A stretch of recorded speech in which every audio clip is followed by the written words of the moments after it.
বঙ্গোপসাগরকে নিয়ে এখন বিশ্বজুড়ে যে এত আলোচনা এর পেছনের কারণটা কি? চলুন আজকের এই বিশ্লেষণে আমরা ঠিক এটাই বোঝার চেষ্টা করব কিভাবে এই সাগর বিশ্ব অর্থনীতির একটা হটস্পট আর ভূ-রাজনৈতিক খেলার নতুন এক মাঠে পরিণত হচ্ছে। দেখুন, উইনস্টন চার্চিলের এই কথাটা কিন্তু বহু পুরনো, কিন্তু এর গুরুত্ব আজও কমেনি। আসলে বড় বড় শক্তিগুলোর কাছে সমুদ্রের ওপর নিয়ন্ত্রণ রাখাটা সবসময় একটা বিশাল ব্যাপার ছিল, আর এখনও আছে। চার্চিলের এই যে সমুদ্রকেন্দ্রিক চিন্তা, এটা আজও বিশ্বের বড় বড় দেশগুলোকে চালাচ্ছে। আর এখন এর সবচেয়ে বড় খেলাটা চলছে আমাদের খুব কাছের, মানে বিশ্বের অন্যতম গুরুত্বপূর্ণ একটা সাগরকে ঘিরে। হ্যাঁ, ঠিক ধরেছেন, আমরা বঙ্গোপসাগরের কথাই বলছি। এটা এখন আর শুধু একটা সাধারণ সাগর নয়, এটা যেন হয়ে উঠেছে বিশ্ব অর্থনীতি আর ক্ষমতার লড়াইয়ের এক বিরাট মঞ্চ। কিন্তু হঠাৎ করে বঙ্গোপসাগরকে নিয়ে এত টানাটানি কেন? আসল উত্তরটা লুকিয়ে আছে এর অর্থনীতির বিশালতার মধ্যে। শুধু এই একটা সংখ্যাই দেখুন, $2.8 ট্রিলিয়ন। ভাবা যায়?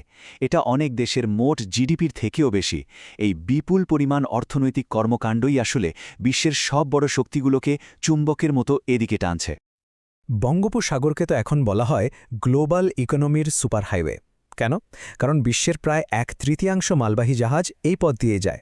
আর চীন, জাপান বা ভারতের মতো দেশগুলোর জন্য তো এটা বাঁচার লড়াই, কারণ তাদের 85% তেল আমদানি হয় এই রুট দিয়ে।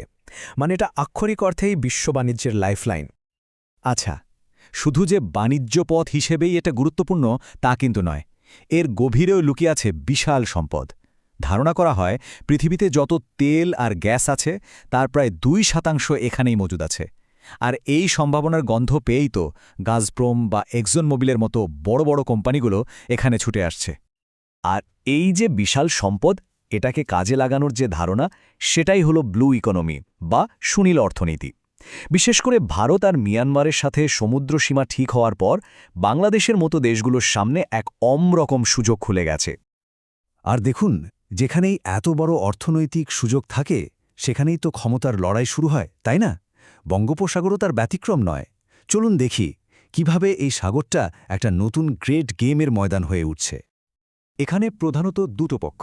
একদিকে আছে আমেরিকা আর তার মিত্ররা, যারা তাদের ইন্দো প্যাসিফিক স্ট্র্যাটেজি দিয়ে চাইছে এখানকার সমুদ্রপথ সবার জন্য খোলা রাখতে আর নিজেদের প্রভাব ধরে রাখতে। আর অন্যদিকে আছে চীন, যে তার বেল্ট অ্যান্ড রোড ইনিশিয়েটিভ দিয়ে এই অঞ্চলের নিজের প্রভাব আরও বাড়াতে চায়। মানে দুই শিবিরের লক্ষ্য একদম উল্টো, কিন্তু খেলার মাঠ একটাই, বঙ্গোপসাগর। চীনের এই বিআরআই প্রকল্পটা কিন্তু একটা বিশাল মেগা প্রজেক্ট, আর এর যে সামুদ্রিক অংশটা, মানে ম্যারিটাইম সিল্ক রোড, সেটার জন্য বঙ্গোপসাগরের ওপর চীনের নিয়ন্ত্রণ থাকাটা খুবই জরুরি। তাহলে এই বড় বড় দেশগুলোর মূল উদ্দেশ্যটা কি? প্রথমত, তাদের জ্বালানির নিরাপত্তা। দ্বিতীয়ত, এশিয়া আর বাকি বিশ্বের সাথে কানেক্টিভিটি বা সংযোগ তৈরি করা। আর সবশেষে এই গুরুত্বপূর্ণ অঞ্চলের নিজেদের প্রভাব ধরে রাখা। সবকিছুই কিন্তু এক সুতোয় বাঁধা। এখন এই যে বড় বড় শক্তিগুলোর টানাটানি, এর ঠিক মাঝখানে পড়েছে বাংলাদেশ সহ এই অঞ্চলের অন্য দেশগুলো। তো প্রশ্নটা হলো, এই ভূরাজনৈতিক চাপ তারা সামলাচ্ছে কিভাবে? এই প্রশ্নটাই কিন্তু এখন এই অঞ্চলের দেশগুলোর জন্য সবচেয়ে বড় চ্যালেঞ্জ। একদিকে রয়েছে বিশাল সুযোগ, আবার অন্যদিকে আছে মারাত্মক ঝুঁকি।